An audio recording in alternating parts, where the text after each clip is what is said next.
শেখ হাসিনার পরম বন্ধু ভারতের প্রধানমন্ত্রী নরেন্দ্র মোদী শেখ হাসিনার চরম বিপদে সেটি প্রমাণও করেছেন তিনি।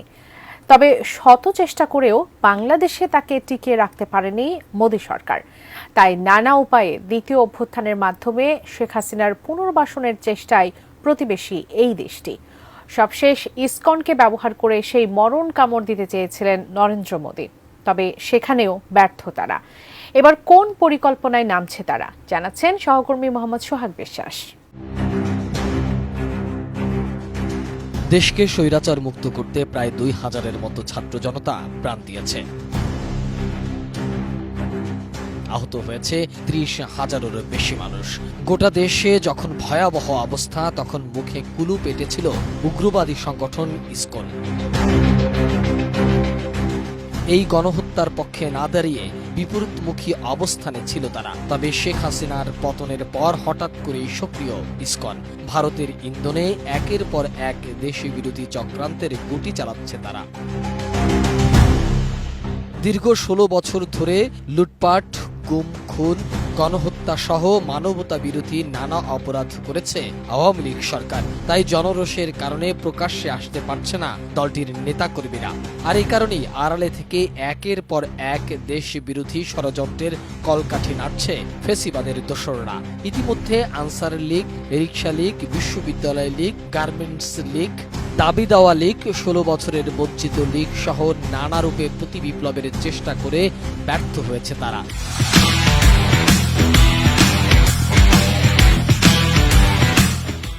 এসব করে সাধারণ মানুষের জনজীবন অতিষ্ঠ করে তোলে আওয়ামী লীগ। সবশেষ ২৫ নভেম্বর সারা দেশ থেকে কিস্তি লীগের সদস্যদের এনে শাহবাগে সমাবেশ করতেও ব্যর্থ হয় তারা।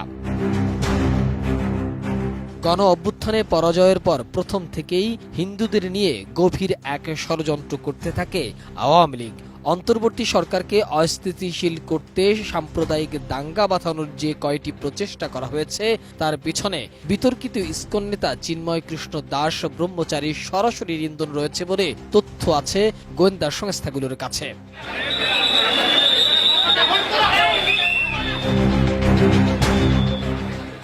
রাষ্ট্রদ্রোহ মামলার এই আসামি চট্টগ্রামের জমি দখল, সাম্প্রদায়িক উস্কানি সহ নানা অনৈতিক কর্মকাণ্ডের হোতা। এতদিন পর্দার আড়ালে থেকে তাকে ব্যবহার করে কলকাঠি নাড়ছিল ভারত ও আওয়ামী লীগ। ২৫ নভেম্বর রাষ্ট্রদ্রোহ মামলায় তাকে আটক করলে সঙ্গে সঙ্গে প্রতিবাদী বিবৃতি দেয় ফেসিবাদী আওয়ামী লীগ। প্রকাশ্যে এই হঠকারী বিবৃতির মাধ্যমে আওয়ামী লীগের মুসলিম ও দেশবিরোধী ষড়যন্ত্রের মুখোশ উন্মোচন হয়েছে বলে মনে করছেন নেটিজেনরা।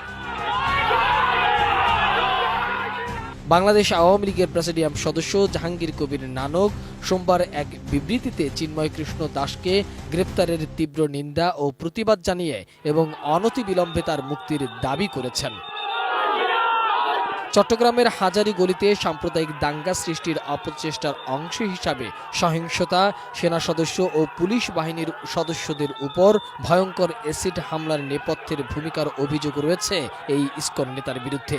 এর আগে চট্টগ্রামের নিউ মার্কেট চত্বরে মুক্তমঞ্চে ছাত্র জনতার উড়ানো জাতীয় পতাকার উপর গেরুয়া পতাকা উড়িয়ে অবমাননা করে দেশের স্বাধীনতা, সার্বভৌমত্ব ও জাতীয় অখণ্ডতাকে অস্বীকার করার মতো অপরাধ করেছে বলে অভিযোগ রয়েছে ইসকনের এই নেতার বিরুদ্ধে।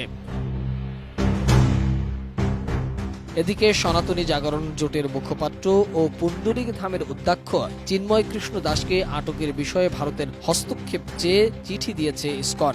গতকাল তাদের অফিসিয়াল এক্স হ্যান্ডেলে টুইট করে জানিয়েছেন, সন্ত্রাসবাদের সাথে ইসকনের যুক্ত থাকার অভিযোগ ভিত্তিহীন এবং অত্যন্ত আপত্তিজনক। এরপরই চিন্ময় কৃষ্ণ দাসকে গ্রেপ্তার ও জামিন বাতিলের ঘটনায় উদ্বেগ প্রকাশ করেছে ভারত সরকার। মঙ্গলবার দেশটির পররাষ্ট্র মন্ত্রণালয়ের এক বিবৃতিতে এই উদ্বেগ জানানো হয়েছে। বাংলাদেশের সার্বভৌমত্ব, স্বাধীনতার উপর কোনো প্রকার হস্তক্ষেপ, কোনো প্রকার আঘাত আসে এবং রাষ্ট্রের প্রতি অবমাননা হয়, রাষ্ট্রদ্রোহের মতো ঘটনা ঘটলে সেক্ষেত্রে সরকার অবশ্যই কঠোর ব্যবস্থা নেবে এবং সেক্ষেত্রে একটা গ্রেফতারের ঘটনাকে কেন্দ্র করে এখন অস্থিতিশীল পরিস্থিতি তৈরির চেষ্টা করা হচ্ছে। আমরা স্পষ্টভাবে বলতে চাই, কেউ যদি অন্যদিকে রাষ্ট্রদ্রোহের মতো ঘটনায় যুক্ত থাকলে কোনো প্রকার ছাড় দেওয়া হবে না বলে জানিয়েছেন অন্তর্বর্তীকালীন সরকারের স্থানীয় সরকার যুব ও ক্রীড়া উপদেষ্টা আসিফ মাহমুদ সজীব ভুঁইয়া। মঙ্গলবার রংপুরে এক অনুষ্ঠানে যোগ দিতে গিয়ে তিনি এসব কথা বলেন। বিভিন্ন গোষ্ঠী বিভিন্ন গ্রুপকে উস্কে দিয়ে হামলা, তারপর সংঘর্ষের মতো ঘটনা গতকালকে আপনারা দেখেছেন। সকালে কিভাবে বিভিন্ন জায়গা থেকে প্রান্তিক পর্যায় থেকে জনগণকে ভুল তথ্য দিয়ে 1000 করে টাকা দিয়ে ঋণ দেওয়ার স্বপ্ন দেখিয়ে ঢাকায় নিয়ে যাওয়া হয়েছিল একটা অস্থিতিশীল পরিস্থিতি তৈরির জন্য। কিন্তু আমাদের আইনশৃঙ্খলা বাহিনী এবং সর্বোপরি ছাত্রদের অংশগ্রহণের মাধ্যমে সেই পরিকল্পনাকে নস্যাৎ করা হয়েছে এবং এই ধরনের আর কোনো ষড়যন্ত্র কিংবা পরিকল্পনা করা হলে সে বিষয়ে যথাযথ ব্যবস্থা নেওয়া হবে। মোহাম্মদ সোহাগ বিশ্বাস, এটিএন নিউজ, ঢাকা।